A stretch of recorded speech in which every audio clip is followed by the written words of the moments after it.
This is the Animators Friend podcast. We're collaborating with the Hudson Valley Film Festival. I'm India Lombardi-Bello, a podcaster and educator, and I'm Kristie Kish. I'm an animator and friend of the Animators Friend. The Animators Friend podcast. We talk to animators outside the context of their work for like lighthearted, unexpected conversation. And we're here with Jessica Rizk, Lebanese-American director, writer, and multidisciplinary artist, and the award recipient for the Rising Student Award, recognizing student filmmakers who demonstrate creativity, artistic point of view towards an exciting future in filmmaking. And this is for your film, Cracked. Do you want to just tell us a little bit about the film? Cracked started as my final studio project.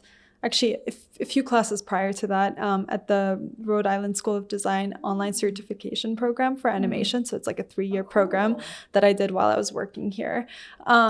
So yeah, I think I got like 6 months into it, and then I was like, okay, I'm like too deep into this, so I need to like carry it through. So I ended up working for another year on it, and Cracked is a psychological horror about a woman, her descent into madness. So is it you in the film? No, I've never reached that point, but it's kind of like probably like an abstraction of different times where things felt maybe dull and things felt very repetitive and like you've lost yourself. So it's probably like harnessing a lot of those emotions from different parts of my life, or even I've also observed a bunch of friends go through depression and kind of lose themselves. And so I think it was just kind of meditating on that idea. I just have to tell you that when I watched your film, I just freshly had a baby and was in the midst of like learning how to breastfeed and pumping.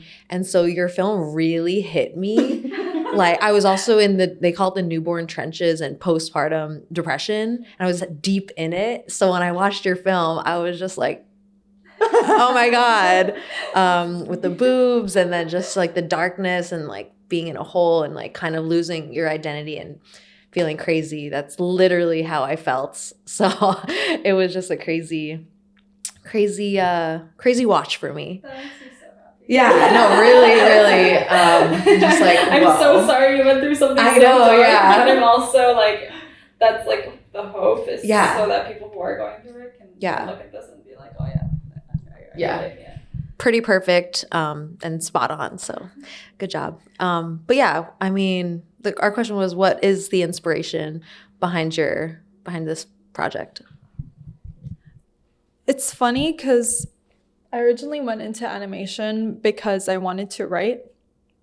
But I'm also a visual artist. My mom's a painter. And so it was kind of like always something that I played around with. And so when I started my animation program, I was like, okay, I'm going to use this as like a vehicle for writing. But actually what ended up happening was that I started to just revisit a lot of images that I started in painting and be like, okay, like how can I bring this more to life? And there were 2 paintings that I started. The first one with the woman and the eggs covering her behind, and then the other one with the eggs like on the plate and the breasts. Yeah. And I just kept going back to it, and it just felt unsatisfactory to have it in a painting format. I was like, I don't feel like it's coming to life in the way that I want it to.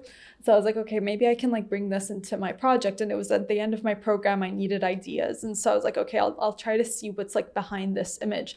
I started to think about it. I was like, okay, well, like what makes you blend into eggs? And it was like, okay, well, eggs are like a very routine food that you eat every single day.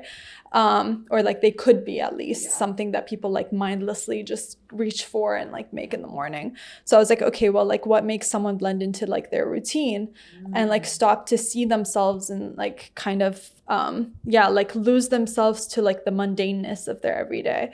And I was like, okay, it's like this dissociative, like depressive mindset that she's in. And then it was around the same time that I was working on it that I went to Barcelona and I went to the Picasso Museum and I saw like a lot of his sketches where it's like women in the kitchen or like men with like really hard lines and like they all look so depressed, and it's like probably the sketches that formed his blue period. And so I was like, okay, well, like that's the visual language that I want to use for this. and I had to like focus a lot on the visual language because it's silent. And so it had to be kind of like hard lines, like grimy, like trying to show the person's self-neglect that like brought them to that point of dissociation and depression. And so, yeah, it kind of all fed into each other. And like, I worked on it for 2 years. And so it was like a long journey and it kept growing. Like there's a scene where she looks inward and has like a moment of self-reflection. That was added like relatively late in the process. It was not in the animatic or the storyboarding. And so that's what I also like about like indie filmmaking, that you can like take that step and add things as you go and like let the story become what it needs to be. We already talked about the body horror of this film, and I think just as any person with breasts, you know, like it just is like, you know. So I guess like what was important to you about like utilizing body horror as a way to express the ideas that you were just like talking with us about? Yeah, so the eggs, another aspect of the eggs is like that you crack them. And like there's also that parallel with to crack is to have a mental breakdown. And so part of having a mental breakdown is that you reach some kind of like extremity, like psychological extremity that typically wakes you up or like jolts you, and you're like, okay, something needs to change. And so when I'm like building the tension, it needs to reach something drastic. And so since I'm playing with this idea of like mirroring the breasts and like her every day just going about eating them and whatever, and just having the light really disturb her and having this illusion of the two blending together, I was like, okay, well, it makes sense that for her to snap out of it and like finally be fed up for herself, it needs to kind of look like her being fed up with herself, which means taking a fork instead of the eggs to herself. I feel like that's a huge spoiler. Yep. But whatever. I don't think it quite conveys the horror of it just to talk about it. You have to see it. But still, yeah. So I think to shock the audience or to shock herself, it needed to be something that drastic. And then after that is like, she kind of goes into the space of okay, like what is the sadness behind this? And that's like her moment of introspection. And I think in the aftermath is like when she wakes up and she's like, okay, well, something's gotta give. Yeah. I was also curious, just like visually speaking, it's a very limited color palette, but like there is color, but they're just like so muted. So I was like wondering like what was your kind of ideas or formulation around that as well? I really like the idea of like reflecting someone's mental state by muting all the colors behind them, because I mean, the world is a very colorful place, but a lot of the times we just see bleakness and we see a world that's just very like relatively like black and white. I wanted also like cold colors to kind of reflect her state of mind. And so I think, again, like I was very limited with the fact that it's a silent film. And so all of those like visual cues had to work towards getting you in that mood of her mind. There's a lot of people out there who don't really understand animation or think it's like just silly cartoons for kids. So if you could elevator pitch animation to someone like that, what would you say? Like to sell it to them, I would say it's pure magic, because you're literally breathing life into images and anything that you can conjure with your mind. And I think that really spoke to me even as a kid when I'd be watching, you know, television and Cartoon Network and Disney. I was like, I can't believe that anyone can make something so beautiful. And so that's why I went back to it. I was like in my early 20s, and I was like, I loved it as a kid, and I wanted to get back in touch with that like childish wonder that I had towards art.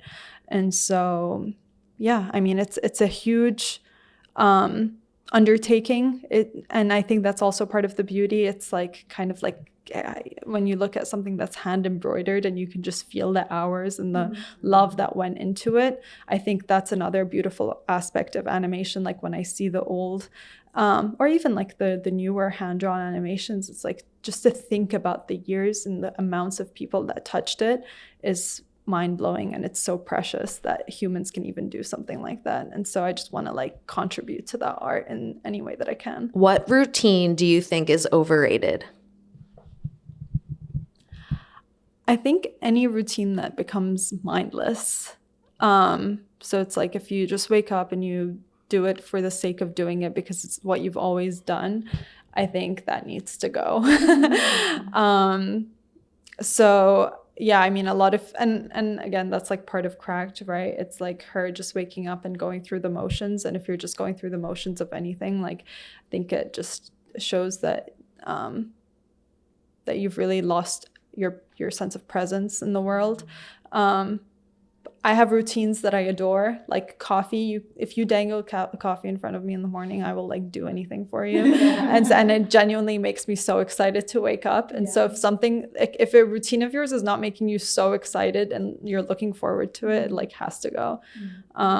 Personally, I think skincare routines are awful, but they're just like 12 steps. I cannot do that consistently, but yeah, some of my friends love it. But that's like a good routine for them because they look forward to it and they go home and it's like their meditative practice. Whereas for me, it's a chore. So yeah, anything that's a chore. I think that's good. Let's get rid of the chores in our lives. You can see Cracked on Thursday, August 20th at the Hudson Valley Film Festival. Yay. Thank you. Thank you so much for having me. Yeah, thank you. Yeah, it was fun to meet you and talk to you about your film. Okay, that's it. I listened to your episode with Andy and Caroline. Oh, yeah. Do you know them or? I've spoken to Andy before because his film screened with or actually their film 1981 screened with mine, and I fell in love with it. And I like reached out, I was like, can I please have the screener? And like for a few days I would like watch it in the morning and just like laugh while watching it. So I just love their work. So I'm like fangirling from afar. But it was a great episode. I really enjoyed it. Yeah, I loved that conversation. Have you seen their film? No. It's crazy. It's so good. Go ahead. It's it like, well, I don't like, I feel like I'm gonna spoil it because is it a spoiler? I don't know. What's it called? 1981. I mean, it's just like a coming of age, like shows really the awkwardness of being a teenager and like having really cringe parents. I think they do like a lot of like rotoscoping for it. And then he told me that they actually did like proper watercoloring too. So it's visually great. It's hilarious. It's so good. It makes you feel so uncomfortable watching it. You're like, oh, those poor kids. They have so much to learn about life. It's almost like it's like forcing a coming of age moment. Like that's how I would maybe describe it. Yeah, it's really good. You'd like it. Okay. It's really good. Short? It's a short. Okay, love. It's so funny with interviews because I always feel like I want to ask questions. But like yeah. I've been working on it. I know, yeah. Oh, me? Nothing. Nothing. No, nothing really. I've been busy this year. How long have you been animating? I've been for a long time actually, but I started really with motion graphics. Okay, cool. I'm doing like boring corporate stuff, and then I went to grad school where I met India at SVA. She was my professor.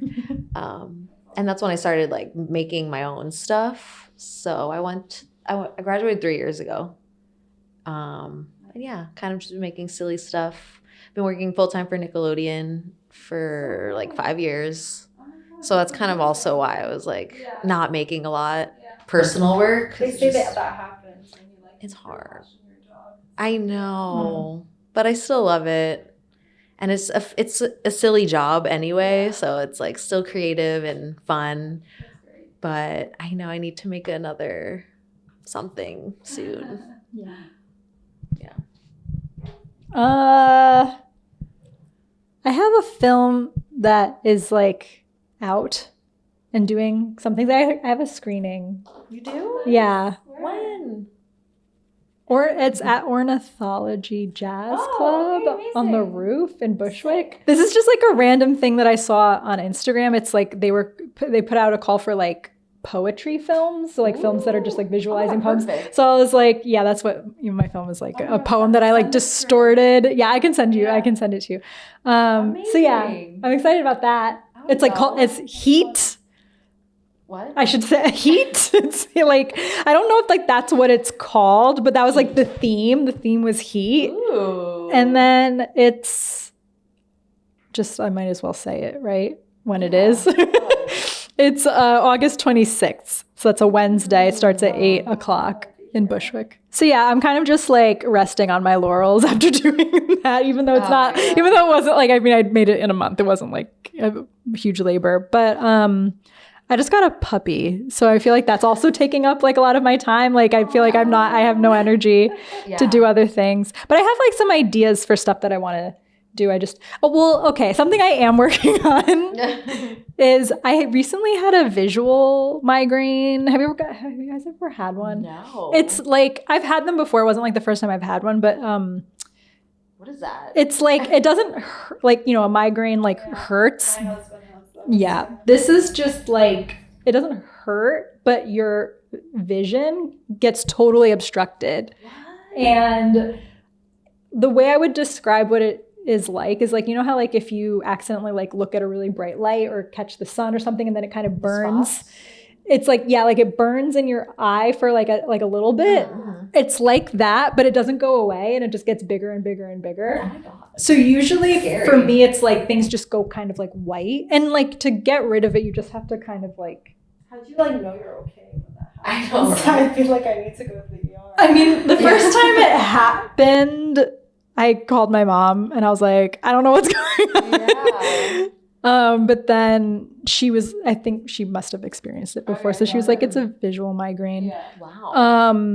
I hear some people see like colors, like halo colors. Around. So yeah, this was what happened recently was that I got on the subway and then it happened, which was like a terrible time for it to happen. But this was colorful. Or like a great Whoa. time. Like, we can be Or a scared great at time. everything that I see on the Like, subway. I would whoa. love to like just be shielded. Yeah, that's a good way to look at it. So yeah, this was colorful and it was like really glitchy. Ooh. And I was upset because like, it was just like stressful to like happen then. So I'm just like on the subway like this, trying to like get it to go away. But then like I'm looking at it because even though your eyes are like, you're still seeing it. So I was like, if this wasn't such like a stressful experience, this would be like cool. Actually, it's like very cool to look at. So I started just like drawing the shape and While it like was doing happening? no later, because I kind of was like, let me just take this time and like just try to remember what this looks like so that I can recreate it later. So I've been drawing it just like multiple like frames like of the same thing basically like over and over again, but then doing chromatic aberration to give it that color. But then I want to glitch it. Ooh, yeah. So then it's like unpredictable. Nice. Cool. Yeah, Love that. we both do glitch stuff Yeah. sometimes. Yeah. Same. Data bending. Really? Well, the Craig's has a lot of like. Oh yeah, it does. Yeah. Did you do like data bending, or was it like you were manipulating it yourself? No, it was like in After Effects, just like playing with a lot of them and just like distorting a lot of it. But then it was like I would get like an image that I liked, and then I would like use that as like the distortion. Yeah. Yeah. Cool. Nice. So yeah, that's what I'm sorry. I took a long time to explain that's what I'm all. I working love on. that. I love that. Yeah.